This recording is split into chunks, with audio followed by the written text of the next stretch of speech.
In this keyword, we will see the concept of abstract keyword. Okay. So first we have to know the objective of this abstract.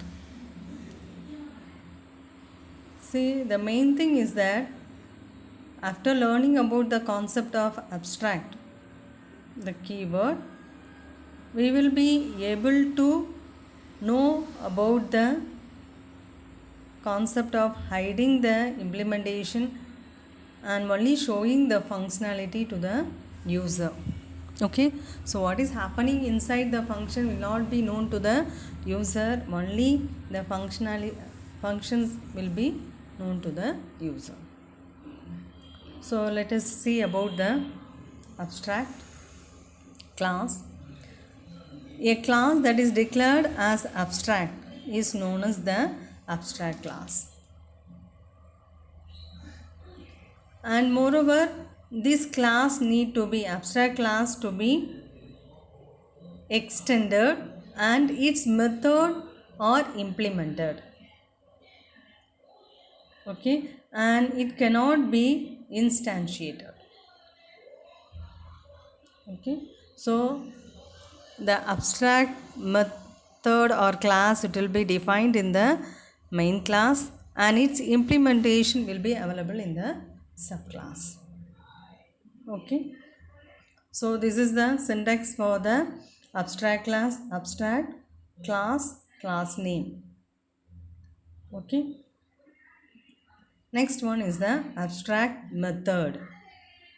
So abstract method, the same thing, the method that is declared as abstract is known as the abstract method, which does not have the implementation. And moreover, we have to know that this abstract method cannot be final or static. Okay, any class that extends the abstract class must implement all the abstract method declared by the superclass. So the methods that are declared in the superclass as abstract need to be implemented in the subclass. Okay, so next is the syntax for the abstract class as well as the method. First, a modifier, abstract class name, in which they will declare the field as well as method. And here is the definition, that is the declaration of abstract data type method name. Okay, so this is the main class and this is the subclass which extends the class name, and this method implementation will be available in the subclass. Okay, so this is the concept of using the abstract. Let us see an example. See here, first we have defined the class abstract class animal. Okay, we have used abstract class animal, in which we have defined the abstract method that void sound off. Okay, next we have defined the class lion, which extends animal, that is the superclass, in which we are having the method sound. Okay, so the sound is defined here. Okay, so the method, abstract method, sound is defined here, in which it prints roar. Now the object is created for the subclass and we are calling the method sound off. So we will be getting the answer rows. Okay, see, in the superclass just only we have defined the method, and in the subclass we have implemented. Okay, so this is the concept of abstract class. So the same program is executed and we are getting the answer. See here, the result is row. Okay, the next we will see another method, another program, so in which we are having the class abstract class bank. Okay, and we are defined the method int get rate of interest, abstract int get rate of interest. Okay, then we are having another class SBI which extends the bank, in which we are returning the rate of interest is 7. Next, another class PNB which extends bank, in which we are returning the rate of interest is 8. Okay, and now the class test bank. Okay, in which we are creating object for B, and we are returning the value that we have got from get rate of is returned to interest, and we are printing the interest value. So SBI interest is 7%. Next, we are creating object for PNB, and the rate of interest is 8%. Okay, so this is the output for this program. So for the method, we are implementing the value in the extended classes. Okay,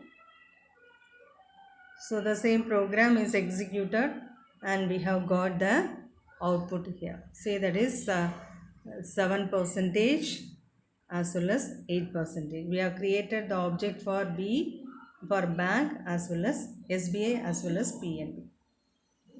Okay. Next, abstract class with normal method. Okay, so see here the example, abstract void call me. It is a abstract class method, and inside void normal we are printing the value. This is normal method.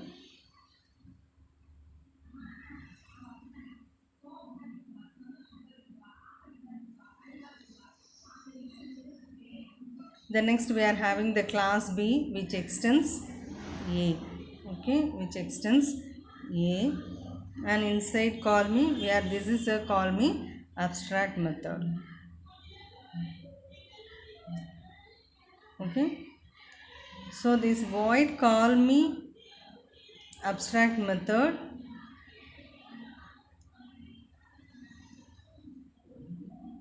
is defined inside the extended class. Yes, so now we are creating the object for B. B dot call me means it calls the normal method that is available in the class A. So it will print that this is a normal congruent method. Next, B dot normal of.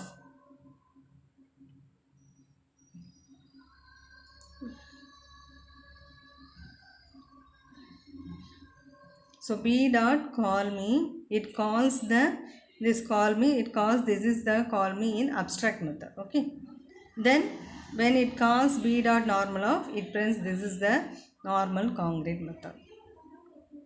Okay, so in this how the abstract class can also have normal method and definition along with the abstract method. Okay, so this is the example program, the program that is simply executed, and we have got the output here.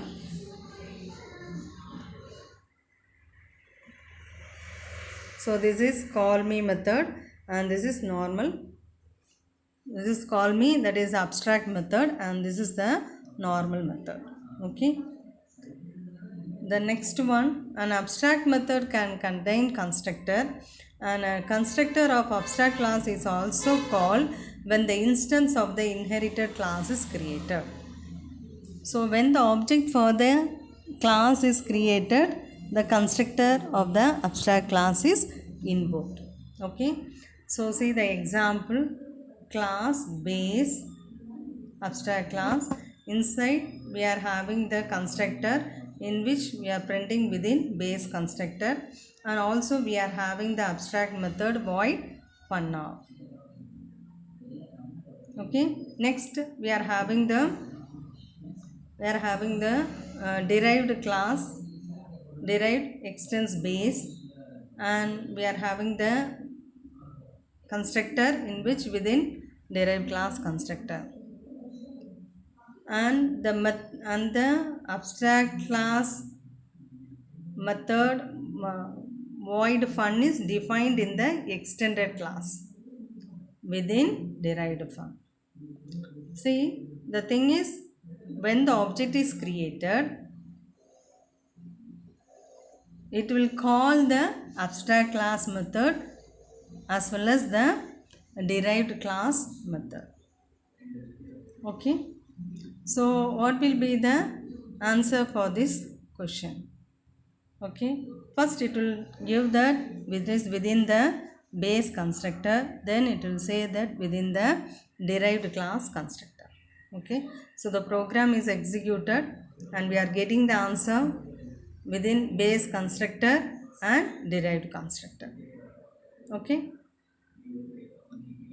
next, if we have the abstract class without any abstract method, then we have to create classes that cannot be instantiated but only can be inherited. Okay, so here see the program example in which class base method void funnof within base fun, then derived class extend base. Now the object is created d dot funnof. So definitely we will be getting the answer within base funnof. So abstract class, it is having a method, but this method can be invoked by deriving the class. Okay, so the program is executed and we have got the output here, that is within base funnof. Next we have to see about the abstract class that can also have final method. Okay, so see here the program: abstract class base final void funnof within derived.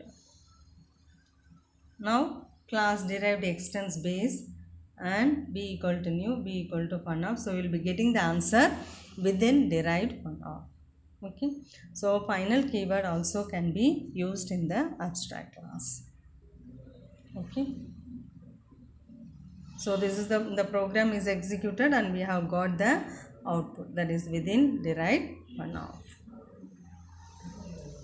And so that's all about that abstract class. Now let us see about the gate question. Which of the following is false about the abstract classes in Java? Okay, so the example: if we derive an abstract class and do not implement all the abstract method, then the derived class should be marked as abstract using abstract keyword. Abstract class can have constructor. A class can be made abstract without any abstract method. A class can inherit from multiple abstract class. So which one is the false? See, first one is the correct. Okay, if we derived abstract class and do not implement all the abstract method, then the derived class should be marked as abstract using abstract keyword. It is correct. Abstract class can have constructor. It is correct. A class can be made abstract without any abstract keyword. Okay, correct. A class can inherit from multiple abstract classes. See, multiple inheritance is not available in the case of inheritance. Okay, so the last statement is wrong. A class can inherit from multiple abstract classes. Okay, thank you.